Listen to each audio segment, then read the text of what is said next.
Hello tout le monde, c'est Kevin et bienvenue sur la chaîne de Fire Invest pour ton Crypto Time du jour. Aujourd'hui, on va faire un petit tour rapide sur le calendrier économique. On va voir ce qui nous attend sur les marchés.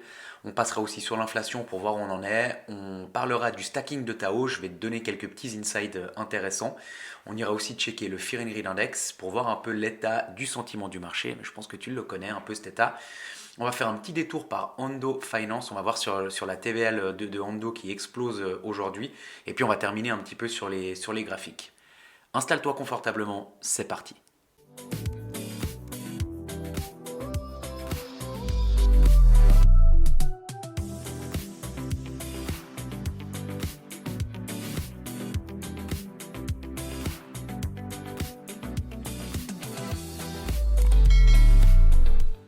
Ok, alors on commence aujourd'hui avec une petite particularité. J'ai fait hier un Linktree sur lequel tu vas pouvoir retrouver mes liens d'affiliés, donc ce que je considère être des bons plans, tous mes réseaux, et puis si tout d'un coup il y en a qui veulent passer des partenariats, bah, directement l'adresse mail ici. Donc ce Linktree sera maintenant toujours facilement accessible, soit sur ma page YouTube, soit directement sur ma page X. Donc je tenais à t'informer que tu pouvais retrouver vraiment tout en un clic. Alors, on va commencer avec le calendrier économique de la journée. Donc cette nuit à 3 heures du matin, il y a eu un discours de Trump sur Fox News, si je dis pas de bêtises. C'était une interview, il était avec Musk. Rien eu de très important, en tout cas dans l'écosystème crypto-monnaie. Par contre, ce soir à 20 h, minute de la Fed pour le compte rendu de la réunion du FOMC. Ça va être très important parce que bien évidemment, ils vont parler un petit peu d'inflation, ce genre de choses.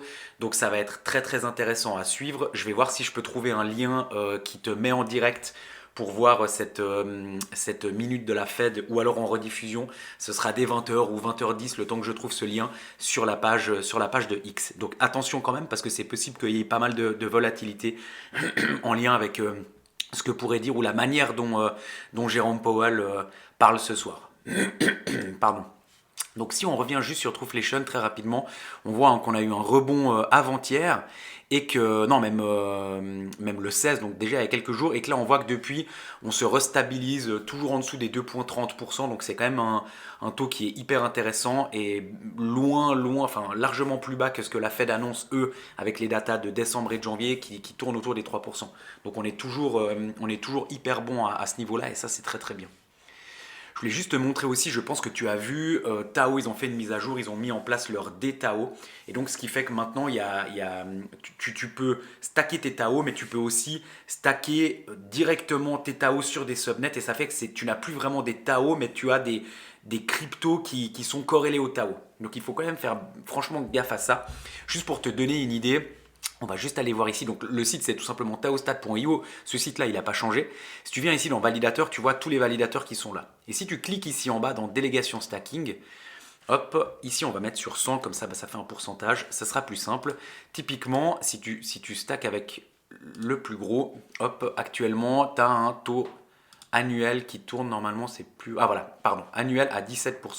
Alors il y en a certains autres, typiquement j'avais regardé Tatsu, lui c'est plus à 19,9 je crois, presque 20%.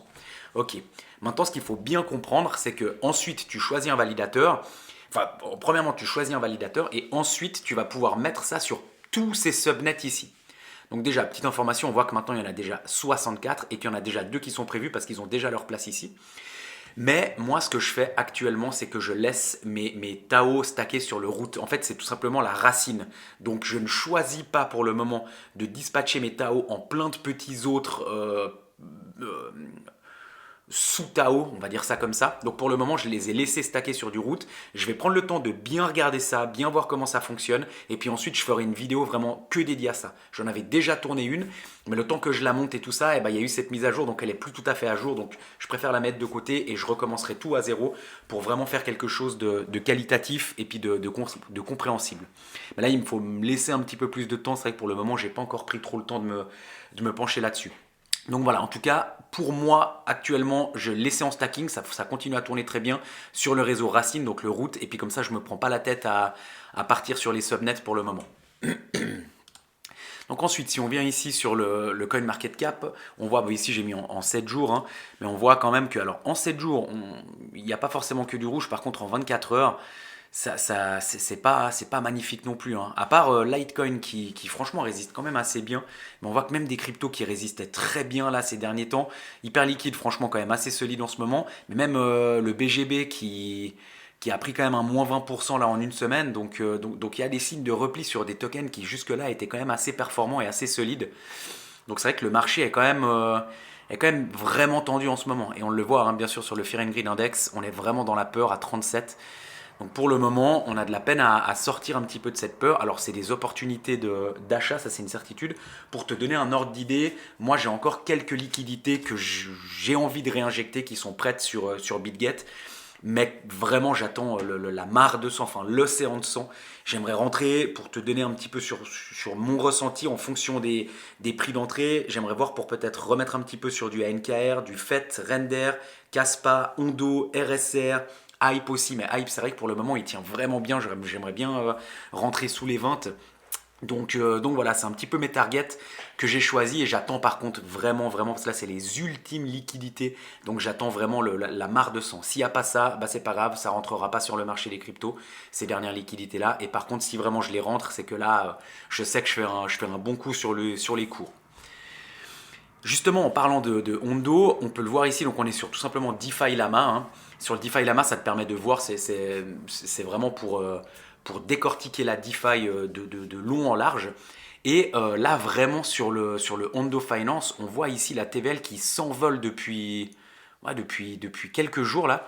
Donc on ne sait pas s'il y a quelque chose qui se passe. Maintenant, justement, quand il y a de l'adoption un peu massive sur la TVL, eh ben, c'est bien parce que justement, ça montre qu'il y a vraiment des gens qui sont en train d'utiliser le réseau. Et typiquement une hausse rapide de la TVL comme on le voit là, bah, ça montre un afflux de capitaux et un intérêt croissant des investisseurs. Donc c'est franchement une bonne nouvelle. On sait aussi que WLFI, la plateforme de DeFi de Trump, en tout cas de la famille Trump, ils en ont accumulé aussi. Il se passe beaucoup de choses justement sur Hondo, donc assez intéressant. J'aimerais juste revenir aussi ici sur la map de liquidité avant qu'on passe sur TradingView. On le voit, hein, hier on est venu chasser ici, on a pris pas mal de liquidités. Et pour le moment, là, les prochains murs de liquidité, ça serait plutôt au nord. Donc on va voir si le prix est aspiré par là. Surtout que, on va le voir tout de suite là avec le Bitcoin, les prochains points d'intérêt, selon moi, sont plutôt au sud. Donc justement, si on passe sur le Bitcoin ici, alors là, on est en une bougie, une heure, hein. Dans le Crypto Time d'hier, j'en ai parlé justement. Donc on était à peu près ici, je crois, quelque chose comme ça. Et je disais que le prix, il aurait, dans la semaine, hein, mais finalement ça s'est fait même entre hier et aujourd'hui, tendance à aller chercher le plus bas de lundi ou le plus haut de lundi, ou alors aussi le plus bas de la semaine dernière et le plus haut de la semaine dernière. Et là, on voit que hier, on est venu toucher le plus bas de lundi. Ça a servi de support. Finalement, on est venu craquer et on est quasiment venu, mais vraiment très, très, de manière presque chirurgicale sur le plus bas de la semaine dernière. Et de là, par contre, on a vraiment l'impression qu'on rebondit. Donc, on va voir la prochaine target, ça va être les 97 000 pour faire très simple. Et si ici, on voit vraiment que le prix accepte, là, c'est pas impossible que très vite on monte à 99 000, surtout qu'on l'a vu ici, on a quand même énormément de liquidités ici qui sont stockées. Si on met même peut-être en une semaine, on va le voir normalement, je pense, encore plus. Ah, voilà, ici on a des grosses liquidités vers les 99, à tout ici, là on a quand même pas mal de liquidités. Donc ça correspond un petit peu avec ce haut ici du plus haut de cette semaine et le plus haut de la semaine dernière. Donc ça c'est quand même deux targets assez importantes pour le Bitcoin. Si on regarde ici, bon, 4, mais même on va mettre en daily, hop, pour dézoomer un petit peu, tac. On voit que bah voilà, pour le moment, on est toujours un petit peu dans ce range, mais on voit, hein, c'est quand même assez inquiétant parce qu'on est toujours un peu dans ce milieu de range pour le moment. C'est dur de se positionner parce qu'en fait, on est vraiment au milieu de nulle part. Normalement, bah voilà, on a quand même tendance à monter, descendre, bah voilà, c'est du range. Et là, on est vraiment, vraiment au milieu et on touche plus ni le haut ni le bas du range depuis le 1er février. Ah ouais, bah, juste ici, pardon, c'est vrai on est venu mêcher le 3 février vraiment ici dedans. Mais autrement, alors voilà, depuis le 5 février, donc ça fait quand même 14 jours, 2 semaines, on est vraiment dans ce milieu de range et on y reste très peu de volatilité aussi, on le voit. Ici, c'est revenu un petit peu avec un petit peu plus de volume, mais pas fou. Donc c'est aussi pour ça qu'il y a énormément de peur. Et ce qui est dommage, c'est que normalement, dans ces moments vraiment de latéralisation, parce que là, on latéralise bien, bah, c'est là où la Bitcoin dominance est censée s'écrouler. Et malheureusement, on le voit là en daily sur la Bitcoin dominance. On a réintégré ce canal haussier, on a essayé enfin, on l'a breaké là aussi en daily. Puis aujourd'hui, on essaie de le réintégrer, mais on est quand même sur quelque chose malheureusement de pas parfait non plus. On aimerait bien vraiment que ça descende. Alors on le voit ici sur le RSI aussi, hein. Pour le moment, possiblement là ici, on a fait un point bas plus haut que les précédents, donc on devrait repartir sur... donc si là le cours continue à monter et puis que sur le RSI ça descend, il pourrait y avoir une divergence baissière et très souvent c'est quand même le RSI qui indique la direction, mais il y a quand même une des deux choses qui ment entre guillemets, donc soit c'est le prix qui a raison et le RSI va suivre, soit c'est le RSI qui a raison et puis le prix qui devrait, enfin le cours en pourcentage de la Bitcoin dominance qui devrait descendre. Donc on va garder ça un petit peu en tête et puis on va analyser tout ça. Petit tour très rapide sur le S&P 500. Hier, il a fait un ATH. Pour le moment, il a été rejeté, mais bon, franchement, on est quand même collé au cours des ATH, donc très intéressant aussi à ce niveau-là. Et puis le Nasdaq aussi, hein. Hier, il a fait un ATH. Là, on est redescendu un petit peu, mais on est très très proche de faire un nouvel ATH. Et là, on voit aussi une décorrélation entre Bitcoin et le Nasdaq. Donc là aussi, on ne sait pas, normalement, ils sont très très liés. Est-ce que c'est le Nasdaq qui va se recorréler au Bitcoin et puis cracher? Ou est-ce que c'est enfin le Bitcoin qui va se recorréler au Nasdaq et puis repartir un petit peu à la hausse? Pour le moment, c'est difficile de dire. Ça serait bien d'avoir des catalyseurs un petit peu puissants. Et c'est pas impossible que ce soir à 20 h, avec un discours plus ou moins... plus ou moins bullish, ou enfin voilà, on va voir un petit peu le discours de Jérôme Powell ce soir, et ça peut être un point un peu pivot, on va dire, qui pourrait amener un petit peu de volatilité sur ces marchés. On arrive à la fin de ce Crypto Time. Merci d'avoir regardé cette vidéo jusqu'au bout. J'espère vraiment que ça t'a apporté de la valeur. Si ce n'est pas encore fait, abonne-toi à la chaîne, active la cloche pour ne rien manquer et lâche un like si tu as kiffé ce Crypto Time. N'hésite pas à me dire aussi en commentaire ce que tu penses. Et si tu veux suivre encore plus d'actu, tu peux me retrouver sur X où je partage en temps réel des informations. Surtout, tu sais que maintenant tu peux retrouver toutes mes ressources et les liens partenaires sur mon nouveau Linktree. Le lien, il est en description. Je te remercie encore une fois d'avoir regardé cette vidéo et n'oublie pas, agis aujourd'hui pour devenir demain.